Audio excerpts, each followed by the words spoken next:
This episode is brought to you by TaxAct. Don't do your taxes alone. Join TaxAct's National Admin Night. Admin nights are social gatherings for getting through your to-do list. So get ready for a night of fun, finding deductions, and filing taxes with TaxAct, where you can file your federal and state return for just $49 through April 8.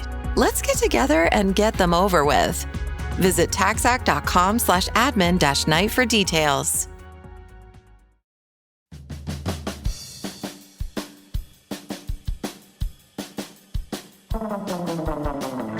Welcome to The Secret Life of Cookies, where we try to solve the world's problems through the miracle of carbohydrates, one recipe at a time, with host Marissa Rothkopf and her dog, Bosco.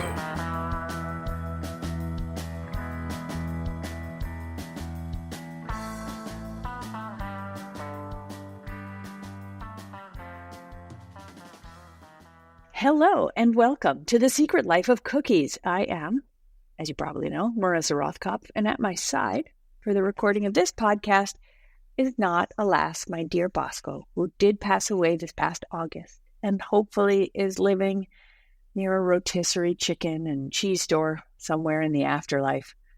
But next to me is the newest member of the family, Norman, our supposedly half Aussie Shepherd, half Newfoundland mixed puppy, who is now 5.5 months old. Norman wants to meet today's guest, who is also named Norman, but is, of course, not a puppy, and instead is the former U.S. ambassador to the Czech Republic and founder of the Contrarian, along with Jennifer Rubin. I hope you will enjoy this conversation as much as Norman the puppy and I did. And before we get there, a few housekeeping notes. You can subscribe to my Substack for recipes and my thoughts on democracy and the current state of politics, such as it is. And please become a member of the Deep State Radio for special perks and bonus episodes. And now, the show.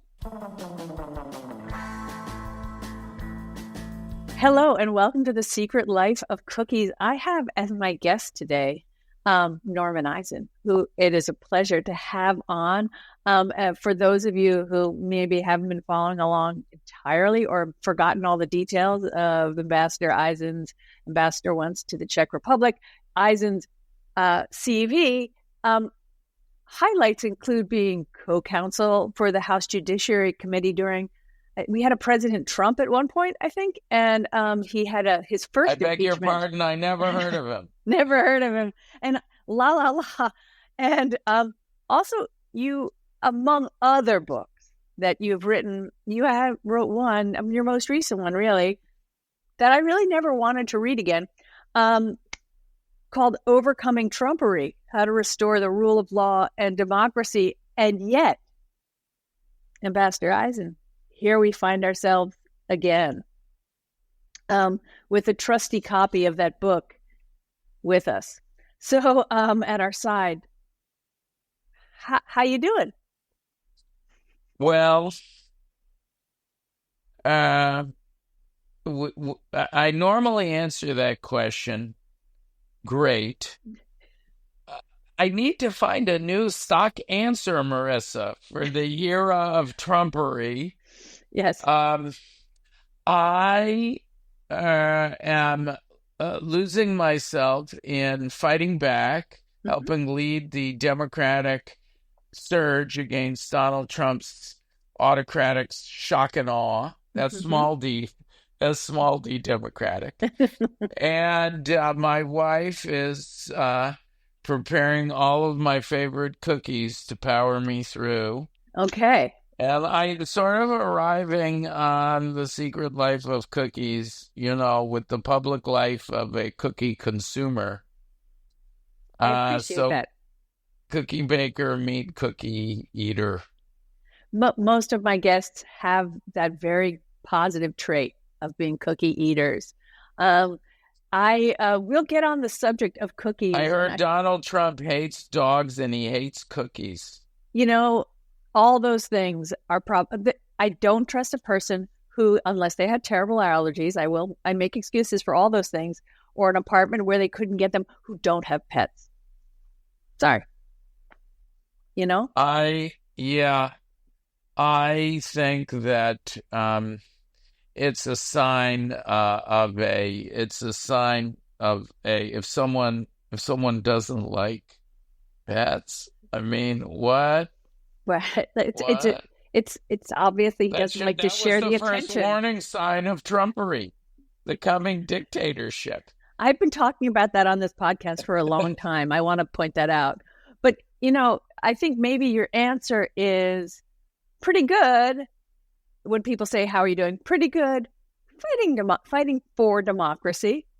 And one of the reasons you come to me here is because you and the brilliant Jennifer Rubin have created something called the Contrarian. And I know you've been out and about talking about it, but I feel obviously a very personal connection to the Contrarian, having contributed to the Contrarian. Yes.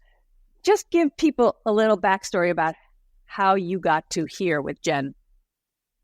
Well, Jen was fed up with the Washington Post because of what those of us who study autocracy, authoritarians, dictators, and what we call anticipatory obedience. The Washington Post owner, Jeff Bezos, was bowing down to Donald Trump before he was even asked.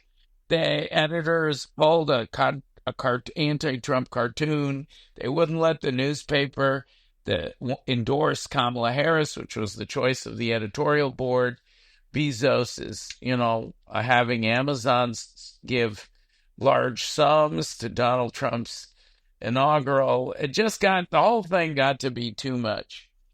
And she called me and said, look, I don't think I'm going to be able to take it anymore. And I coincidentally was thinking about not renewing my contract at CNN, where I'm a commentator.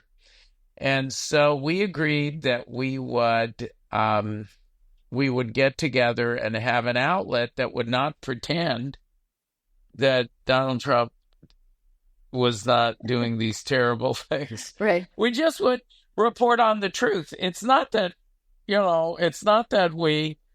want to have a bias, but you need to say if somebody's behaving as a dictator, you can't report the story. Well, some say that Donald Trump is acting like a dictator when he claims the constitutional protection of birthright citizenship does not exist.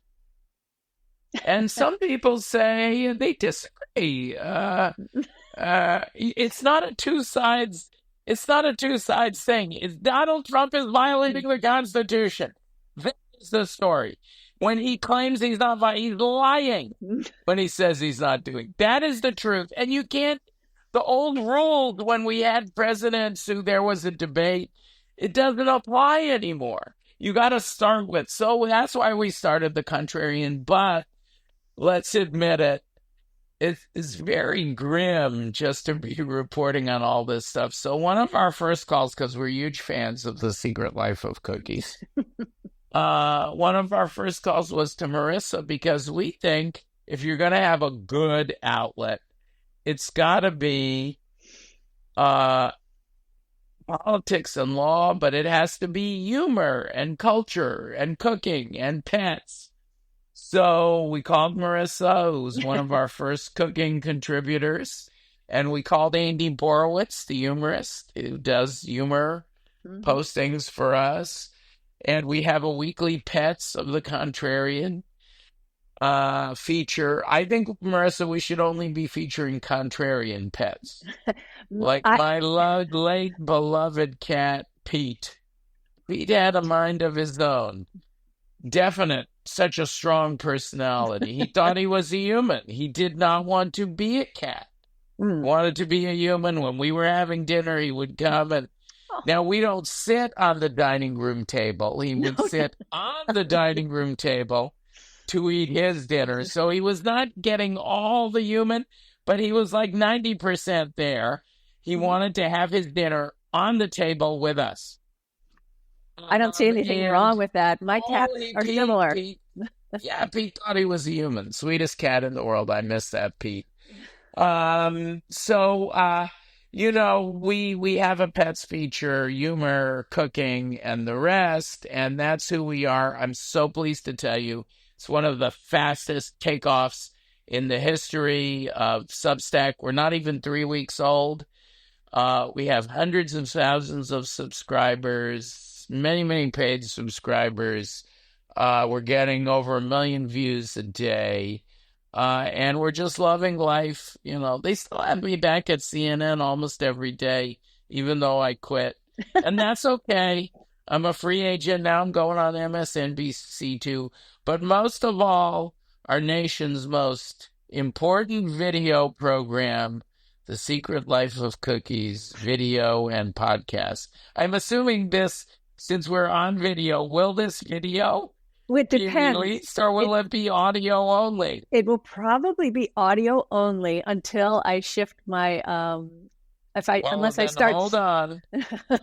I'm going to take a screenshot, friends, so Please do. you can see how much fun we were having. Thank you. Okay, send me the screenshot. I took 2. Great.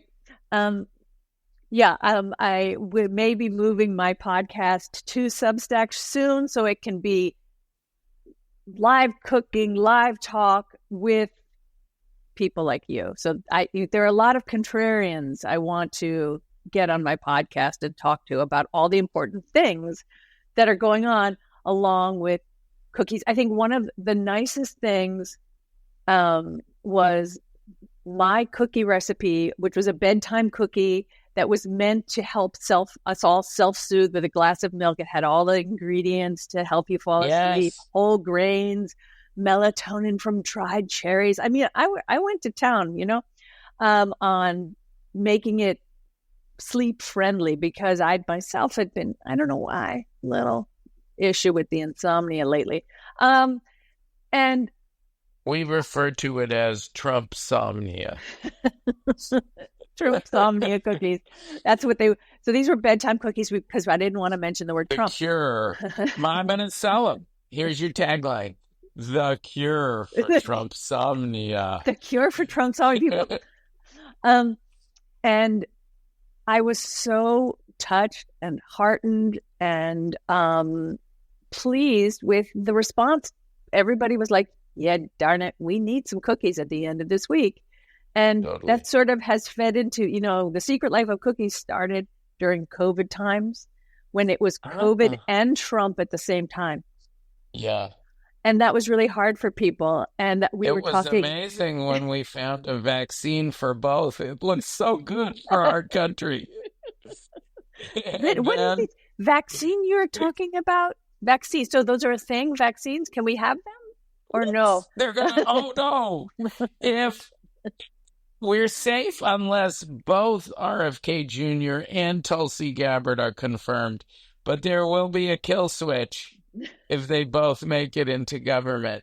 And yeah, it's so beautiful that you have that, and we've loved having you over on the Contrarian.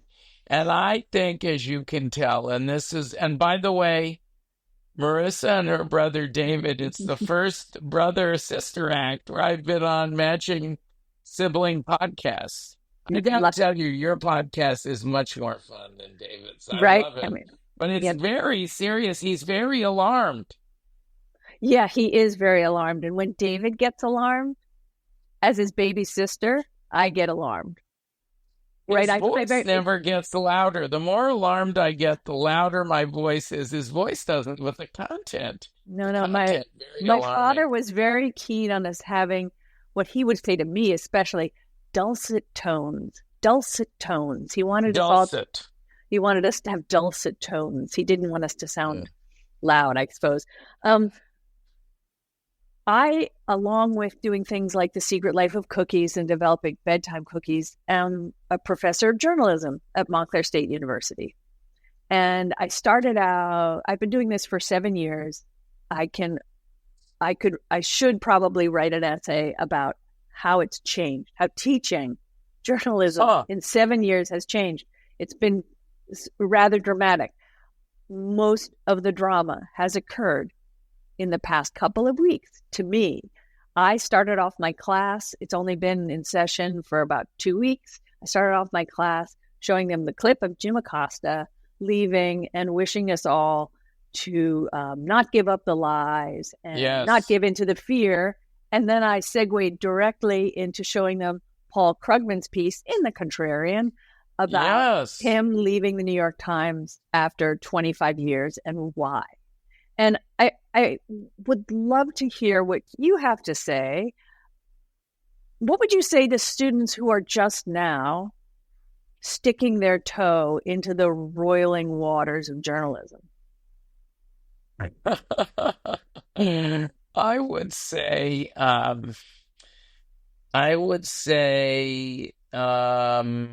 jump in.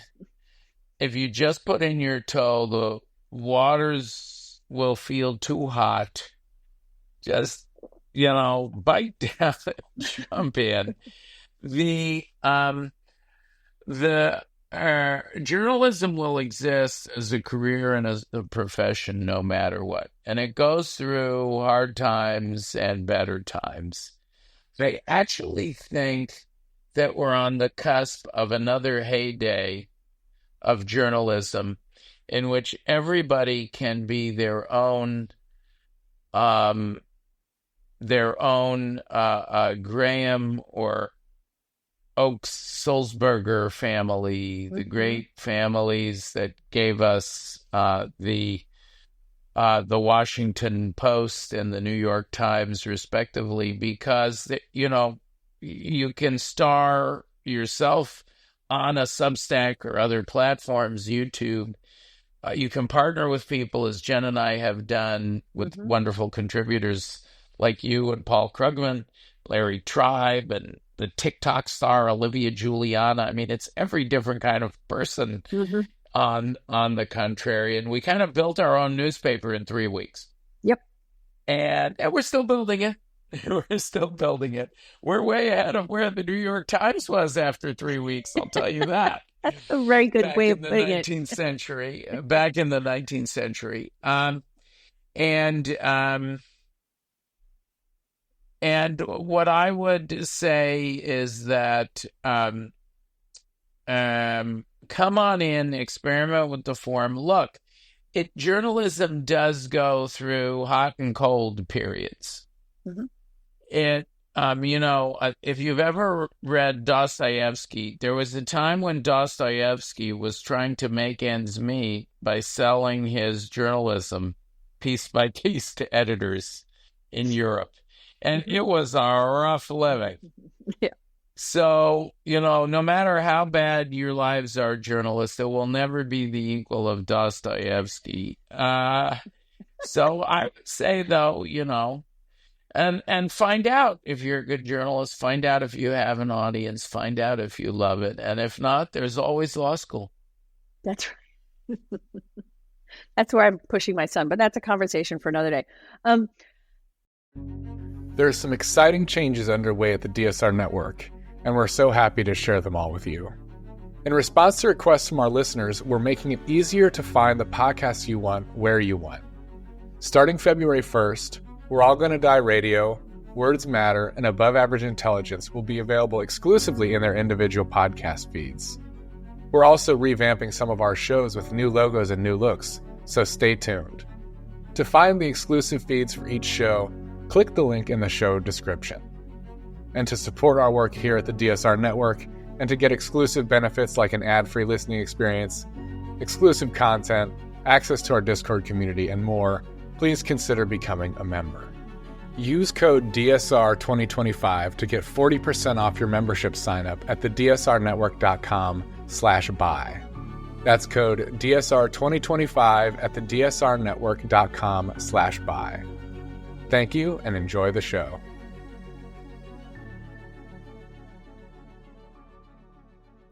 You, as a special counsel for ethics, right, and government affairs under Obama, you probably have some sort of how do you control yourself when you see. And I mean, one of the things, that maybe you're not talking about when you're on CNN is really how a lot of this makes you feel we're going to talk about feelings now, Norm. We have a few minutes left. But when you see what's happening on the daily with Trump and the Constitution, how do you deal with it? And how do we, the average kind of person, deal with it? Because a lot of us are doing that crazy thing again, where we're going a little out of our minds, upset.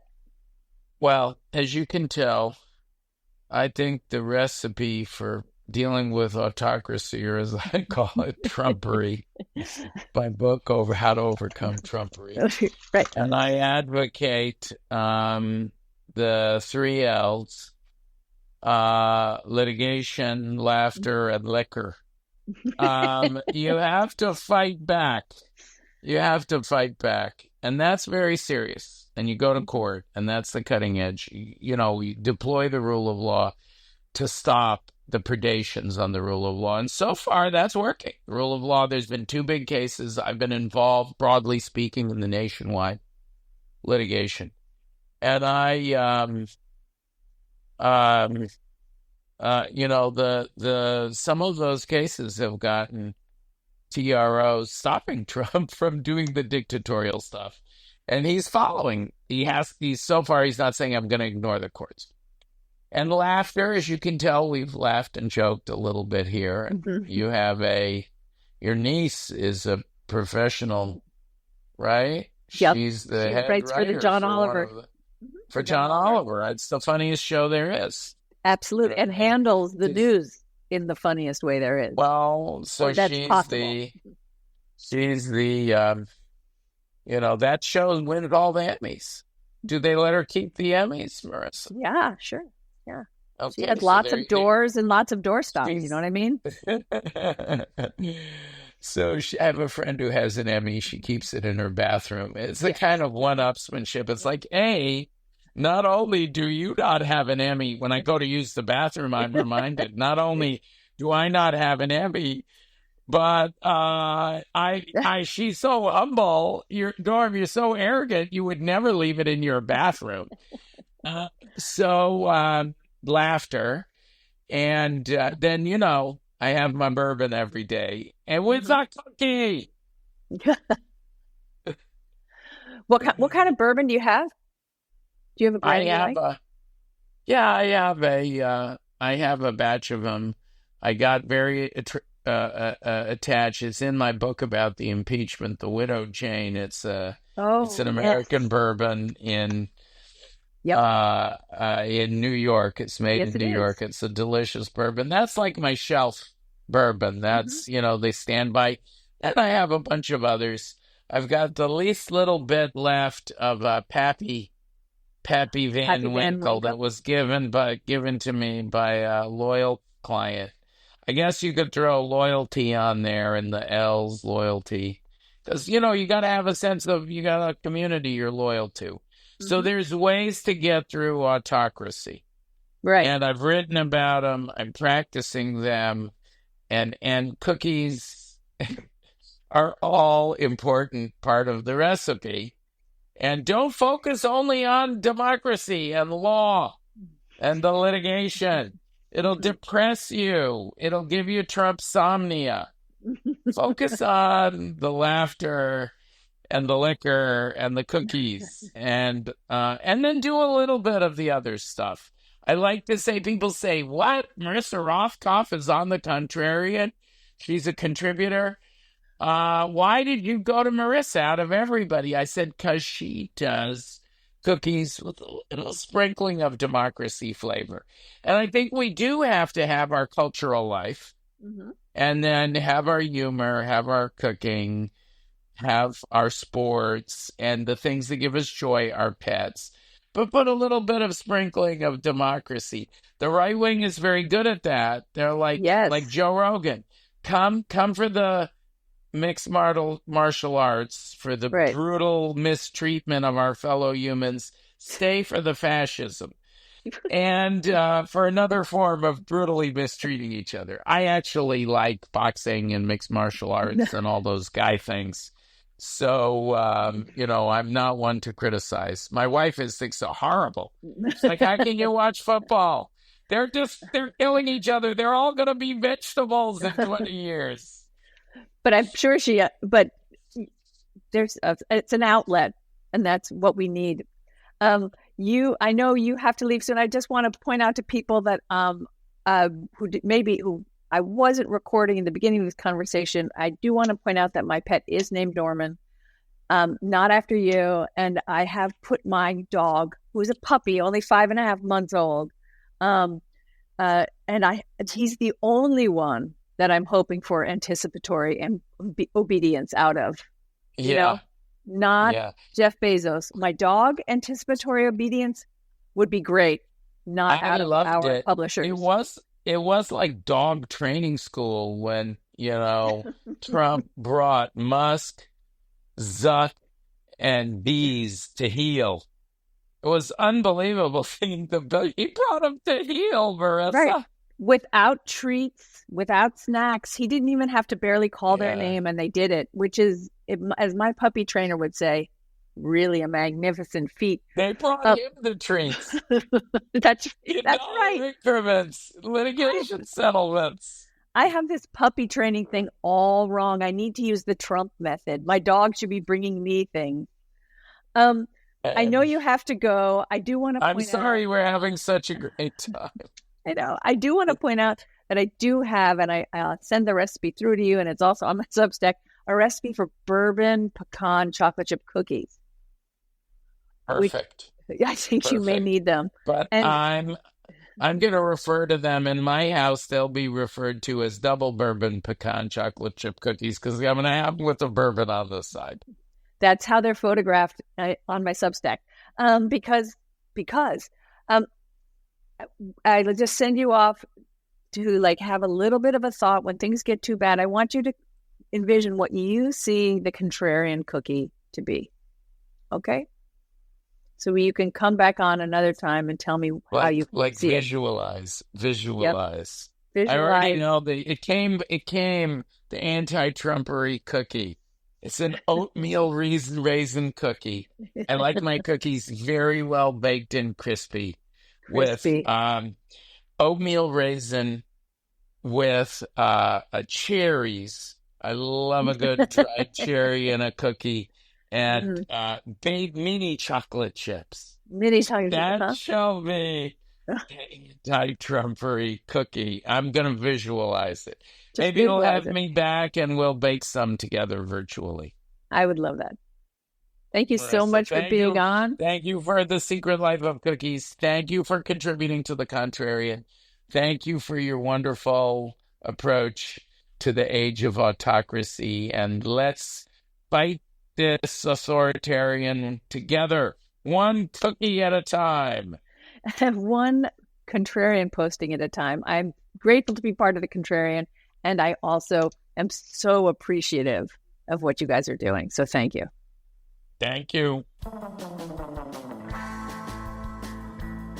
Thank you so much for joining us today. You can follow The Contrarian on Substack at thecontrarian.substack.com, and that's where you'll also find me, marissarothkopf.substack.com. I hope you have a good week.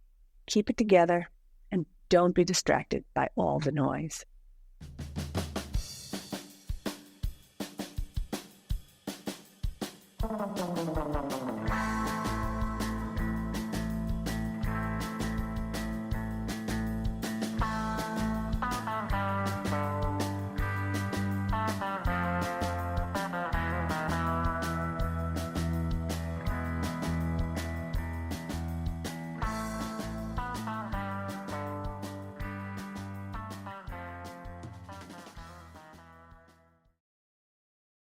We're leaving today and entering a world of Mickey Mouse waving, princess meeting and greeting, lightsaber clashing, the Twilight Zone Tower of Terror dropping, Banshee flying, Space Mountain launching, galaxy rewinding. What is the point with galaxy rewinding? Fireworks igniting. World of other worlds. For whatever you love. Infinite worlds await at the most magical place on Earth, Walt Disney World Resort.